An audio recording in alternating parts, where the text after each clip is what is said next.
Imagine being watched so closely by a brutal government that you literally can't even trust your own diary. Well, let's dive into this explainer. We're going to see how one writer faced that exact nightmare and managed to turn the German language into a brilliant physical tool for survival. Today, we're exploring the life and work of Nobel laureate Herta Mueller. She's an author who faced unimaginable psychological pressure under a totalitarian regime. And you know how she responded? By entirely reinventing how she used words.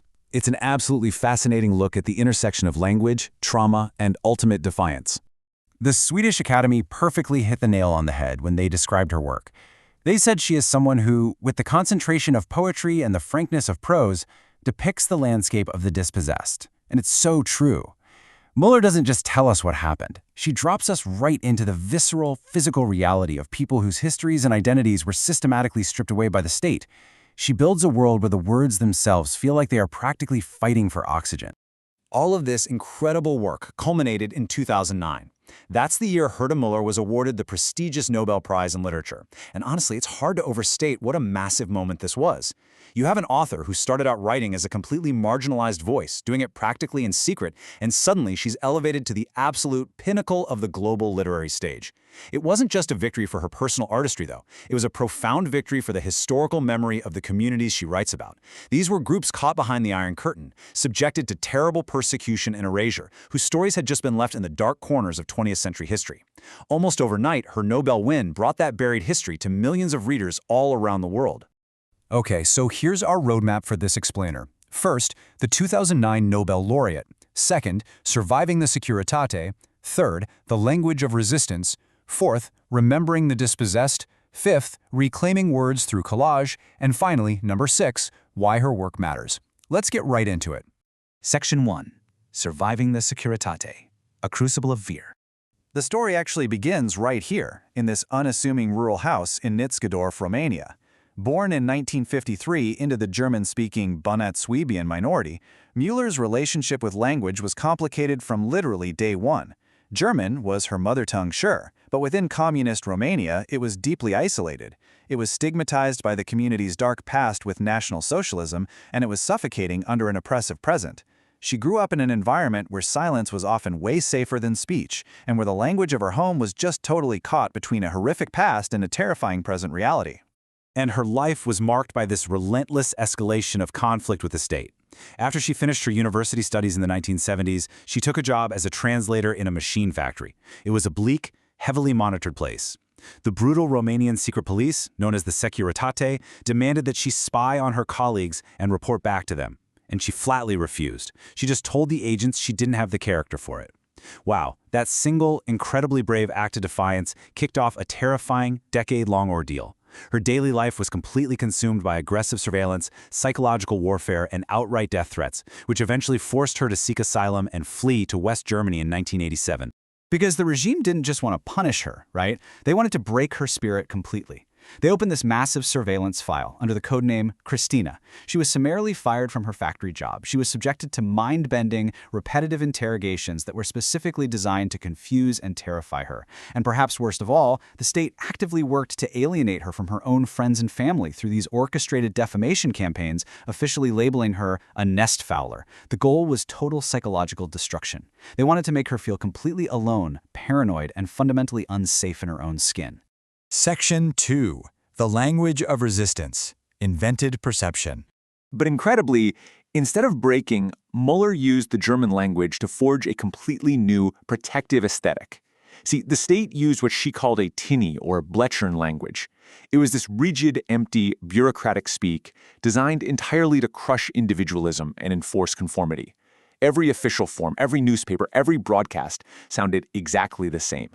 So in response to that, Müller developed a style that was intensely physical and highly concentrated. She called it an invented perception. When the state's language became a weapon of fear, her unique, sharp sentences became the sort of psychological umbrella where her individuality could survive the downpour of state propaganda. And to achieve this, she used a literary style called autofiction. Now, think of it not just as recounting a dry list of historical facts, but rather as recreating a visceral atmosphere. Because if you just write a standard memoir, you might actually miss the true emotional core of the trauma. But through autofiction, the exact characters might be fictionalized, while the paralyzing dread, the extreme paranoia, the devastating betrayal by close friends, all of that is authentically drawn from her lived nightmare. It allows us, the readers, to truly feel the suffocating grip of the dictatorship. Just look at the title of one of her novels. Today, I would rather not have met myself. In German, heute wäre ich mir lieber nicht begegnet. The grammar here practically acts like a weapon. The way the sentence loops back on itself perfectly captures a mind under immense pressure.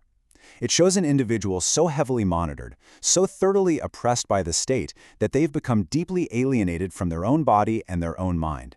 The self has literally become an unwanted, terrifying encounter. You aren't even safe from yourself. Section 3. Remembering the Dispossessed. Historical Echoes. You see, her literature isn't just about personal survival. It's also a powerful monument to those whose histories were nearly erased entirely. Her major masterpieces directly map onto brutal historical realities. In her book, The Land of Green Plums, she documents the intense persecution and the tragic, deeply suspicious suicides of her fellow dissident writers, who were hounded relentlessly by the secret police. And then, in The Hunger Angel, she tackles a massive, often totally ignored trauma, the systematic deportation of tens of thousands of ethnic Germans from Romania into Soviet gulags for forced labor right at the end of World War II. By giving a voice to the deeply painful memories of labor camp survivor Oscar Pastor, she transformed this massive blank spot in history into an incredibly moving political manifesto.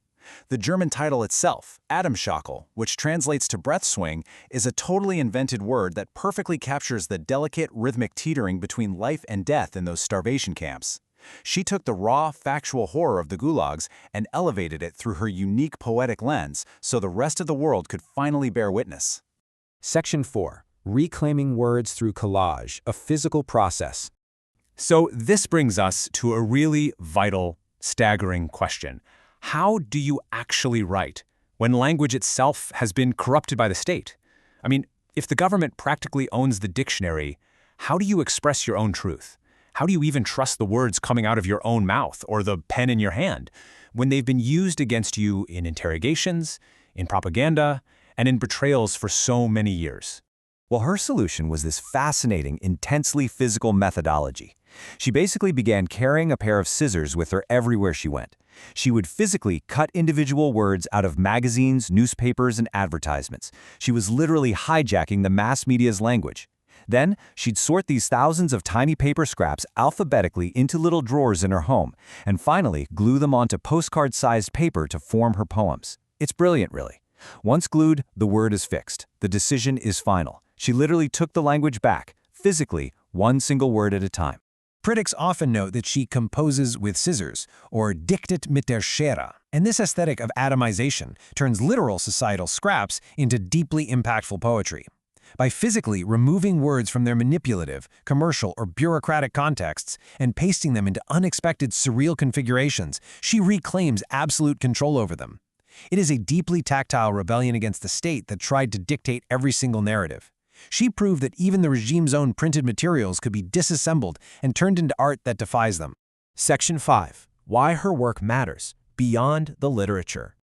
So, what does this all mean for us today? Well, Herta Mueller's work is an absolute masterclass in listening closely to what language hides. For language learners, she shows how syntax and grammar themselves carry real, heavy emotional weight. But more broadly than that, she exposes the timeless mechanics of authoritarianism. She shows us exactly how regimes use euphemisms and endless bureaucracy to mask atrocities, and how silence itself is an incredibly powerful semantic category.